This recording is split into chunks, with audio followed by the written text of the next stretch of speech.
एक बार की बात है जब भगवान श्री राम वनवास के समय अपनी कुटिया में विश्राम कर रहे थे। तभी माता सीता ने भगवान राम से पूछा, हे स्वामी, किस पाप के कारण एक स्त्री समय से पहले विधवा हो जाती है? भगवान राम ने आश्चर्य से पूछा, देवी सीता, आज अचानक तुम्हारे मन में यह प्रश्न क्यों उठा? माता सीता ने उत्तर दिया, प्रभु, आज जब मैं पूजा के लिए फूल तोड़ने गई थी तो मैंने कुछ स्त्रियों को देखा। वे सभी एक ही उम्र की थीं, पर उनमें से एक स्त्री विधवा थी और बहुत दुखी जीवन जी रही थी, जबकि बाकी स्त्रियां अपने पतियों के साथ सुख से जीवन व्यतीत कर रही थीं। इस दृश्य को देखकर मेरे मन में कुछ प्रश्न उठे हैं और केवल आप ही मेरे इन प्रश्नों का उत्तर दे सकते हैं। कृपया मुझे संतुष्ट करें। माता सीता की बात सुनकर भगवान राम ने कहा, हे सीते, तुम्हारे मन में जो भी प्रश्न हैं, निश्चिंत होकर पूछो, मैं तुम्हें अवश्य उत्तर दूंगा। तब माता सीता ने कहा, हे प्रभु, मेरा पहला प्रश्न है कि कौन सी स्त्री समय से पहले विधवा हो जाती है और सारी उम्र दुखी जीवन व्यतीत करती है? दूसरा प्रश्न है, कौन सी स्त्री को जीवन में कभी सुख शांति नहीं मिलती? और तीसरा प्रश्न है, वह कौन सी चीज है जो एक पत्नी अपने पति के मांगने पर भी पति को नहीं देती? भगवान राम ने देवी सीता के प्रश्नों को सुनकर कहा, देवी, तुम जानना चाहती हो कि ऐसा क्यों है? तो सुनो, मैं तुम्हें इन सभी प्रश्नों के उत्तर एक कथा के माध्यम से दूंगा। इस कथा को ध्यान से सुनना, क्योंकि आधी अधूरी कथा सुनने वाले को अधूरा ज्ञान ही प्राप्त होता है जो जीवन में कभी काम नहीं आता। हे सीते, सबसे पहले मैं तुम्हें उस स्त्री की कहानी सुनाना चाहता हूँ जो सुहागन बनकर सुखी जीवन जी रही है। जिस सुहागन की तुम बात कर रही हो वह कोई और नहीं बल्कि कौशल नरेश के एक नौकर की पत्नी है। इस नौकर को अपनी पत्नी पर पूरा विश्वास था कि उसकी पत्नी चरित्रवान और पतिव्रता है। वह नगर में हर किसी से अपनी पत्नी की प्रशंसा करता और अपने साथियों से उसकी गुणगान करता था। भगवान राम आगे कहते हैं, धीरे धीरे इस नौकर की पत्नी की चर्चा पूरे नगर में फैल गई और अंततः यह बात राजा के दरबार तक पहुंची। राजा ने इस चर्चा को सुनकर नौकर को दरबार में बुलाया और उससे पूछा, तुम हर किसी से कहते हो कि तुम्हारी पत्नी चरित्रवान और पतिव्रता है। क्या तुम्हें पूरा विश्वास है कि वह सचमुच पवित्र है और तुम्हारे अलावा किसी अन्य पुरुष की ओर आंख उठाकर भी नहीं देखती? क्या इसका कोई सबूत है तुम्हारे पास? राजा की बात सुनकर नौकर ने जवाब दिया, महाराज, मुझे अपनी धर्मपत्नी पर पूरा विश्वास है कि वह एक पतिव्रता स्त्री है और मेरे अलावा किसी अन्य पुरुष को नहीं देखती। नौकर की यह बात सुनकर राजा के एक मंत्री ने कहा, महाराज, ऐसा कैसे हो सकता है कि एक स्त्री किसी अन्य पुरुष को ना देखे? यह तो असंभव है। फिर मंत्री ने राजा से कहा, महाराज, यदि मैं इस नौकर की बात गलत साबित कर दूं और उसकी पत्नी का पतिव्रता धर्म नष्ट कर दूं तो इसे क्या सजा मिलेगी? नौकर ने उत्तर दिया, महाराज, यदि महामंत्री जी मेरी पत्नी का पतिव्रता धर्म नष्ट कर देते हैं तो आप मुझे फांसी की सजा दे देना, लेकिन यदि वे इसमें असफल होते हैं तो उन्हें भी कोई सजा मिलनी चाहिए। नौकर की यह बात सुनकर राजा ने कहा, यदि मंत्री असफल रहते हैं तो उन्हें भी फांसी की सजा दी जाएगी। मंत्री ने यह शर्त स्वीकार कर ली और फिर नौकर से पूछा, मैं तुम्हारी पत्नी से क्या वस्तु लाऊं जिससे तू मान ले कि मैंने तेरी पत्नी का पतिव्रता धर्म खंडित कर दिया? नौकर ने कहा, महामंत्री जी, मेरे विवाह के समय मेरी पत्नी ने मुझे दहेज में एक मटका और एक कतार दी थी जो उसने बहुत संभाल कर रखी है।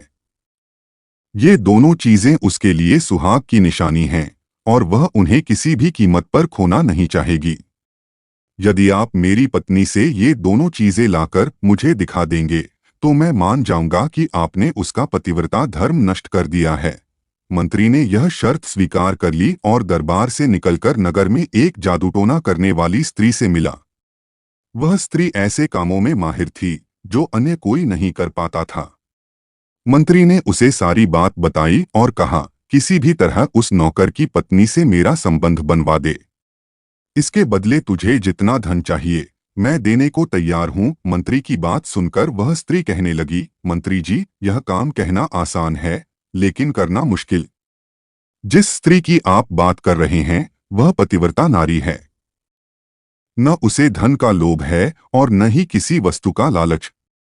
क्या आपको लगता है कि वह मटका और कतार आपको दे देगी? फिर स्त्री ने आगे कहा, महामंत्री, वह तो तुम्हारी ओर थूकेगी। मंत्री डर गया और कहने लगा, अगर तुम उससे मेरा संबंध नहीं बनवा सकती तो कम से कम उसके घर जाकर उसका मटका और कतार चुराकर मुझे दे दो, और अगर उसकी जांघ के पास कोई निशानी हो तो वह भी मुझे बताना।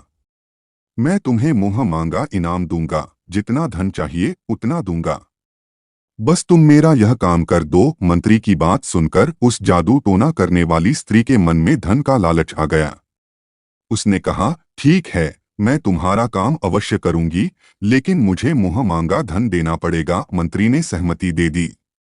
वह जादू टोना करने वाली स्त्री वेश बदलकर नौकर के घर गई और नौकर की पत्नी से कहने लगी, बेटी, मैं तुम्हारे पति की बुआ हूँ, कई सालों के बाद आई हूँ। नौकर की पत्नी ने कहा, आप इतने सालों बाद आई हैं, इसलिए मैंने आपको पहले कभी देखा नहीं और पहचान नहीं पाई। इस तरह वह स्त्री बुआ बनकर नौकर के घर में रहने लगी।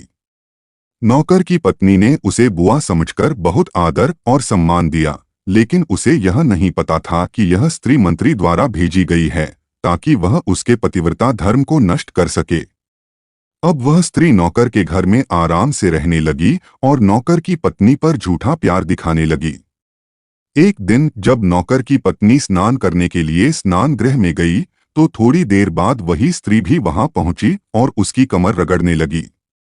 नौकर की पत्नी ने बहुत मना किया, लेकिन वह स्त्री नहीं मानी और कहने लगी, तुम मुझे अपनी बेटी से भी ज्यादा प्यारी लगती हो, इसलिए मना मत करो। कई सालों बाद हमारी मुलाकात हो रही है। इस तरह बातों के जाल में फंसाकर वह स्त्री अपनी चाल चलने लगी।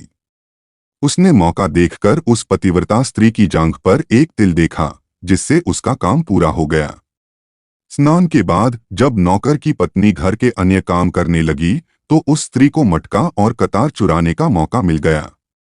उसने दोनों चीजें चुराई और वहां से भाग गई। सीधे मंत्री के पास जाकर उसने मटका और कतार उन्हें दे दिया और यह भी बताया कि नौकर की पत्नी की जांघ पर एक तिल है। मंत्री ने मटका और कतार लेकर सीधा राजा के दरबार में पहुंचा और कहा, महाराज, मैं 2 दिन नौकर की पत्नी के साथ रहकर आया हूं और यह मटका और कतार उसी ने मुझे दिया है। मंत्री की बात सुनकर राजा ने तुरंत दरबार लगाया और नौकर को बुलाया। मंत्री ने दरबार में मटका और कतार दिखाते हुए कहा, महाराज, मैंने नौकर की शर्त पूरी की और उसकी पत्नी की जांघ पर तिल होने की बात भी सच साबित हुई। यह सुनकर नौकर मान गया कि वास्तव में उसकी पत्नी ने अपना पतिव्रता धर्म खो दिया है। अब नौकर का अपनी पत्नी पर से विश्वास उठ गया था। राजा ने शर्त के अनुसार उसे फांसी की सजा सुनाई और 21 दिन बाद फांसी देने का आदेश दिया। जैसे जैसे फांसी का दिन नजदीक आया, नौकर की मृत्यु का समय भी करीब आने लगा। अंततः वह दिन आ गया जब उसे फांसी दी जानी थी। जब उसे फांसी के फंदे के पास लाया गया तो उसकी अंतिम इच्छा पूछी गई। नौकर ने कहा, महाराज, मेरी अंतिम इच्छा है कि मैं आखिरी बार अपनी पत्नी से मिलना चाहता हूं। राजा ने उसे अनुमति दी और कुछ दिनों की इजाजत देकर नौकर को घर भेजा। घर पहुंचकर नौकर ने अपनी पत्नी से कहा, तुमने मेरे साथ बहुत बड़ा विश्वासघात किया है। मैंने तुम पर विश्वास करके मंत्री से शर्त लगाई थी कि तुम एक चरित्रवान और पतिव्रता स्त्री हो और किसी भी हालत में तुम्हारा पतिव्रता धर्म नष्ट नहीं हो सकता। लेकिन तुमने मेरा विश्वास तोड़ दिया और अब मुझे फांसी दी जाएगी। मैंने तुम पर भरोसा किया था और तुम्हें अकेला छोड़कर गया था। नौकर की बात सुनकर उसकी पत्नी ने उसे उस स्त्री के बारे में बताया जो उसके पति की बुआ बनकर घर आई थी। लेकिन नौकर को अपनी पत्नी की बातों पर बिल्कुल भी विश्वास नहीं हुआ और वह राजा के दरबार में लौट गया। किसी कारणवश राजा ने नौकर की फांसी की सजा कुछ दिनों के लिए टाल दी और उसे कैद में डालने का आदेश दिया। नौकर की पत्नी अपने पति को निर्दोष साबित करने के लिए राज दरबार में गणिका, नाचने गाने वाली स्त्री का वेश धारण कर पहुंच गई। उसने राजा से उसके सामने नृत्य करने की अनुमति मांगी। राजा ने उसकी सुंदरता देखकर नाचने की आज्ञा दे दी। महल के नौकरों ने तुरंत नृत्य के लिए व्यवस्था की। जब नौकर की पतिव्रता पत्नी ने नृत्य शुरू किया तो उसका नृत्य देखकर राजा बहुत प्रभावित हुए। उन्होंने कहा, मैं तुम्हारे नृत्य से बहुत प्रसन्न हुआ हूं। मांगो जो भी चाहो मैं तुम्हें दूंगा। इस पर नौकर की पत्नी ने कहा, महाराज, आपकी सभा में एक चोर है जिसने मेरी सोने की अंगूठी चुराई है।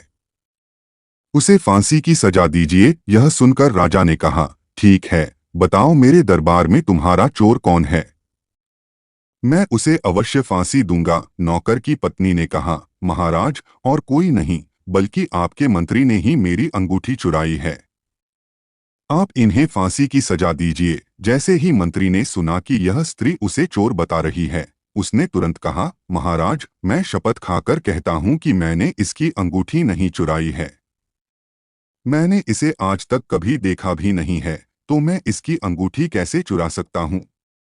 आज पहली बार मैं इसकी शक्ल देख रहा हूं। मंत्री की यह बात सुनते ही वह पतिव्रता स्त्री अपने वास्तविक वेशभूषा में आ गई और बोली, महाराज, अगर इस मंत्री ने मुझे कभी देखा ही नहीं तो आप इससे पूछिए कि यह मटका और कतार कहाँ से लाया है। मैं वही नौकर की पत्नी हूं जो आपके दरबार में काम करता है, और आप मेरे निर्दोष पति को फांसी देने वाले हैं, इसलिए मुझे गणिका के वेश में आपके दरबार में आना पड़ा। फिर उसने राजा को पूरी सच्चाई बताई। महाराज, इस मंत्री ने एक जादू टोना करने वाली स्त्री को मेरे पति की बुआ बनाकर मेरे घर भेजा था। उस स्त्री ने धोखे से मेरी जांघ पर तिल का पता लगाया और मटका और कतार चुराकर मंत्री को दे दिया।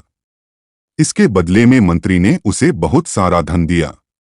मेरे साथ यह छल हुआ है, लेकिन मैं आज भी पतिव्रता हूँ। स्त्री की बात सुनकर राजा ने तुरंत उस जादू टोना करने वाली स्त्री को बुलाया। डर के मारे उसने मंत्री की सारी सच्चाई राजा को बता दी।